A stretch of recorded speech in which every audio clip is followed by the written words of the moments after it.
प्रिय दर्शकों, नमस्कार। एक बार फिर से उपस्थित हूं आप सबके सामने। आज के ज्योतिष के इस महत्वपूर्ण कार्यक्रम में आपका ध्यान जन्म कुंडली के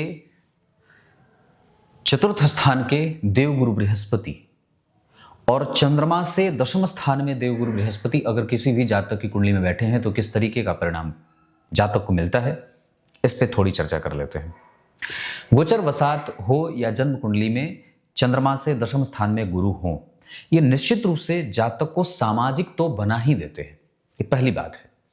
चंद्रमा से गुरु दशम स्थान में जब कभी भी होंगे और गुरु से चंद्रमा चौथे स्थान में, इसका अर्थ यही होगा कि गुरु और चंद्रमा जब एक दूसरे से केंद्र में होंगे तो ये गज केसरी नामक महान राजयोग का निर्माण करेगा। इसका सीधा सीधा असर जातक के जीवन की सामाजिकता पे पड़ता है, पॉजिटिवली, सकारात्मक रूप से। दूसरा, इसमें आपको कई बार जब इनकी दशाएं एक साथ एक्टिव होती हैं, जब चलते हैं, तो अनायास ही आपको पद की प्राप्ति भी होती है। आप मनोनीत सदस्य बन जाते हैं, है ना। बिना चुनाव लड़े, बिना कोई पराक्रम किए आपको आपका परिणाम जिसका इंतजार आप कर रहे होते हैं वो आपको मिल जाता है।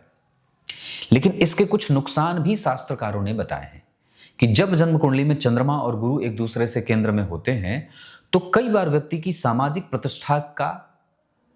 प्रतिष्ठा की सुरक्षा करने के लिए व्यक्ति को अपने परिवार और पारिवारिक माहौल से दूर भी जाना पड़ता है।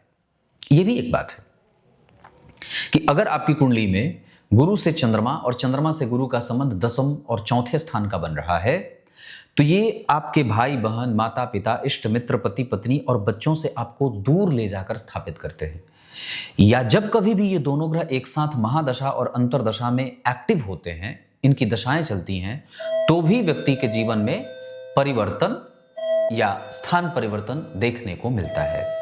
परिस्थितियां दो तरीके की उत्पन्न होंगी एक ही साथ। जहां आपको एक बार अपने परिवार के लिए खड़ा होना है, उसी टाइम फ्रेम में आपको अपने सामाजिक जो स्थिति है उसको भी मेंटेन करने के लिए उसके ऊपर भी आपका ध्यान जाता है। मतलब आप दोनों के लिए ही एक साथ उपस्थित आपको होना पड़ेगा।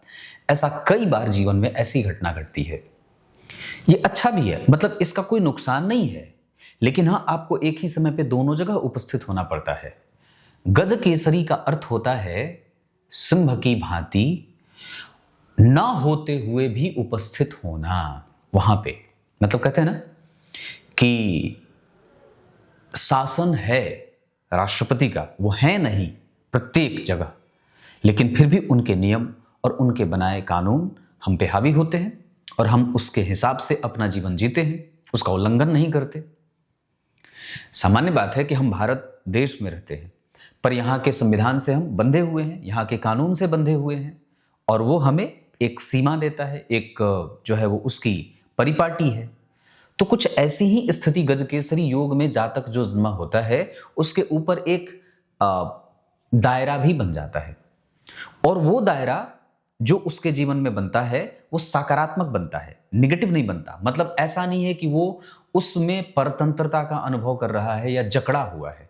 वो सेवा कर भी रहा है अगर समाज की, तो वो खुश है, प्रसन्न है, और वो उसको अपनी जिम्मेदारी ही मानता है। वो उस पर कभी उसका बोझ या भार नहीं बनता।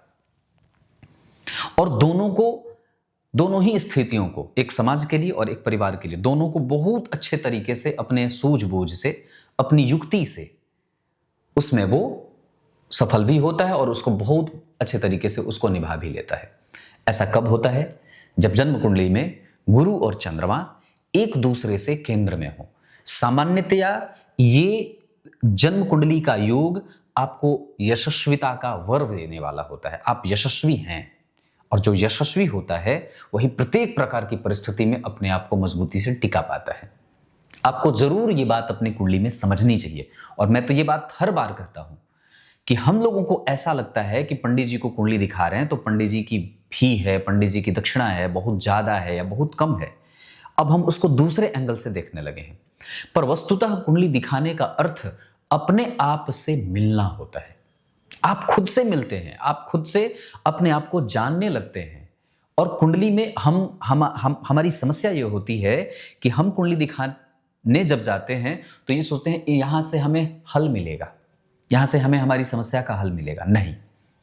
हल आपके अंदर ही छुपा है, बस ज्योतिषी आपको उससे आपका परिचय करा देता है। तो कुंडली में समस्या का हल नहीं, समझना ही समाधान होता है। ये मैंने अपने इसीलिए यह आप लोगों को हर बार बताता हूं कि कुंडली को समझना ही उसका समाधान है। और दरअसल कुंडली को, आपकी कुंडली को किसी ने समझाया नहीं है, इसी वजह से आप समस्या के कुचक्र में फंस जाते हैं, उलझन में फंस जाते हैं, कि समाधान के कुचक्र में फंस जाते हैं। पंडित जी बताए थे कुछ हुआ नहीं, पंडित जी बताए थे कुछ हुआ नहीं। पंडित जी ने गलती ये करी कि आपको उसका हल बताया, पंडित जी ने गलती ये की कि आपको उसको समझाया नहीं। आपका समझना ही और पंडित जी का समझाना ही कर्तव्य है। ज्योतिष का ये असली मर्म है। जो होगा वो ज्योतिषी बदल नहीं सकता, लेकिन समझा तो सकता है, और समझना सबसे बड़ा समाधान है। मैं ये बात हर बार कहता हूं। तो ये गुरु और चंद्रमा की बात है, आपके अंदर की शक्ति को पहचानने की आवश्यकता है।